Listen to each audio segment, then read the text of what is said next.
సామాజిక సంఘ సంస్కర్త కుల వివక్ష దళితులకు పాఠశాలకు స్వేచ్ఛ కల్పించిన వైతాళికులు భాగ్యరెడ్డి వర్మ జయంతి వేడుకలు చందుర్తి మండల దళిత సంఘాల ఆధ్వర్యంలో బస్టాండ్ వద్ద ఘనంగా నిర్వహించారు. ఈ సందర్భంగా పలువురు నాయకులు భాగ్యరెడ్డి వర్మ చిత్ర ఫోటోకు పూలదండలు వేసి నివాళులర్పించారు. ఈ కార్యక్రమంలో దళిత సంఘాల నాయకులు నీరెడ్డి శ్రీనివాస్, బత్తుల కమలాకర్, యేసురత్నం, బత్తుల శ్రీనివాస్, చిలుక పెంటయ్య, బత్తుల వరయ్య, పద్మారావు, పాటి జ్యోతి, నీరటి ప్రసాద్ తదితరులు పాల్గొన్నారు.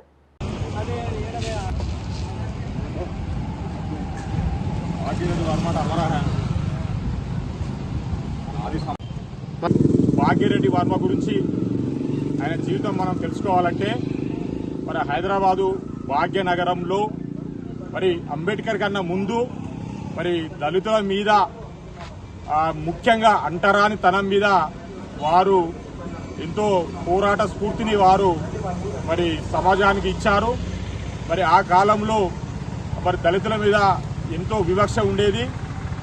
ఆయన పోరాటం వల్ల మరి దళితులు చదువుకునే భాగ్యం ఏర్పడ్డది.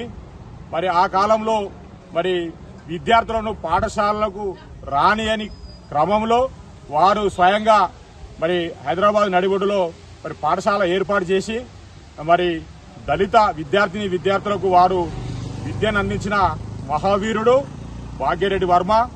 మరి ముఖ్యంగా దళితుల ఐక్యత కొరకు మరి దళితులు అన్ని రంగాల్లో ముందుండాలనే తపన వారికి ఉండేది. మరి ముఖ్యంగా ఆ కాలంలో ఆయన పోరాట పటిమను మరి చూసి ఆర్య సమాజ్ వారు వారికి వర్మ అనే బిరుదు వారు మరి నామకరణం చేశారు.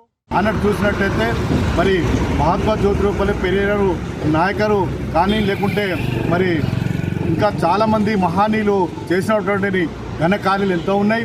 మరి ఆనాడు 1880 పుట్టిన సందర్భంలో మరి అంటరానితనం పైన బీసీ ఎస్సీ ఎస్టీ వర్గాలు కూడా చదువుకుంటేనే పైకొస్తారని చెప్పేసి అటువంటి సందర్భంలో ఆనాడే సామాజిక దృక్పథంతోని అంటే అనగా అంటరానితనం పైన, దేవదాస్ పైన, మాతంగి పైన వీళ్ళందరూ కూడా ఈరోజు బానిసలాగా ఉన్నారని చెప్పేసి ఆనాడే ఉద్యమం చేపట్టి అంబేద్కర్ గారి కన్నా మొదలే మరి హైదరాబాద్ చేపట్టిన ఉద్యమంలో మరి ఈరోజు వారి మరి మంచి పనులను కొనియాడుతూ మరి మనం చేసే అటువంటి కార్యక్రమం చాలా ఉన్నాయి. కాబట్టి మరి వారిని ఆదర్శంగా తీసుకున్నట్టయితే ఎంతో కొంత ప్రజలు చైతన్యవంతం చేసినట్టయితే మరి భాగ్యరెడ్డి వర్మ అడుగు జాడలు నడవాలని చెప్పేసి మరి ప్రజల ముఖంగా ఈ మాలమాల ఆధ్వర్యంలో జరుగుతున్న కార్యక్రమాన్ని విజయవంతం చేసిన సభాధ్యక్షులకు మరొకసారి ఆది ఉద్యమాన్ని మరి ప్రారంభించడం జరిగింది.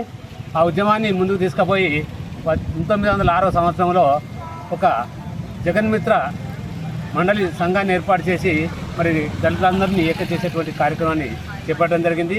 మరి అదే కార్యక్రమాన్ని 1911లో జగన్మిత్ర మండలిని మన్య సంఘంగా ఏర్పాటు చేసి మరి విద్యా వ్యాప్తి కొరకు, తర్వాత మత్తు పానీయాల నిషేధాన్ని, బాల్య వివాహాల రద్దును, అదేవిధంగా అన్ని విద్యాలయాలు నిలుపుకొల్పడానికి అనేక సేవలు అందించినటువంటి మహనీయుని జయంతిని ఈరోజు చందుర్తి మండల కేంద్రంలో జరుపుకోవడం చాలా గొప్ప విషయం. ఆయన ఆదర్శ మరి ఆ సవాళ్ళను ఎదుర్కొంటూ మరి అప్పుడున్న వ్యవస్థ మీద పోరాటం చేసి డాక్టర్ బాబాసాహెబ్ అంబేద్కర్ కంటే ముందే ఆయన ఈ దేశంలో మరి ప్రతి ఒక్కరికి మరి రిజర్వేషన్ కావాలనే చదువుకోవాలి, చదువుతో పాటు ఉద్యోగము మరి అన్నీ కల్పించాలనే ఉద్దేశంతో ఆయన పోరాటం చేసిన మహనీయుడు.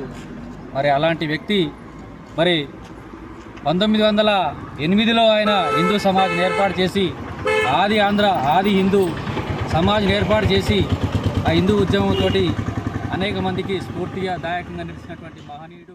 అయితే వారు ఆనాటి ముందు చూపుతోటి పేద బలహీన వర్గాల బిడ్డలకు విద్యను అందించాలి, అంటరానితనానికి నుంచి దూరంగా ఉంచాలి, తరిమి కొట్టాలన్నటువంటి వాళ్ళ సంకల్పం, గొప్ప సంకల్పం.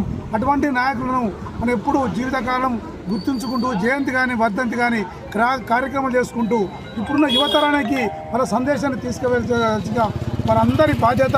వారు ఏ సందేశాన్ని మనకు వారు ఇచ్చిర్రో ఆ సందేశాన్ని ప్రజల్లోకి తీసుకెళ్ళాలి. ఎప్పుడే మనకు విద్యతోనే మన అన్ని సమస్యలు పరిష్కారం అవుతాయని చెప్పి బాబాసాహెబ్ అంబేద్కర్ చెప్పిండు. తను భాగ్యరెడ్డి వర్మ కూడా అదే చెప్పారు. తప్పకుండా ఆ బాటలో యువత నడవవలసిందిగానే విజ్ఞప్తి చేస్తూ ఈ కార్యక్రమం పాల్గొన్న మరొకసారి ధన్యవాదాలు చెప్తూ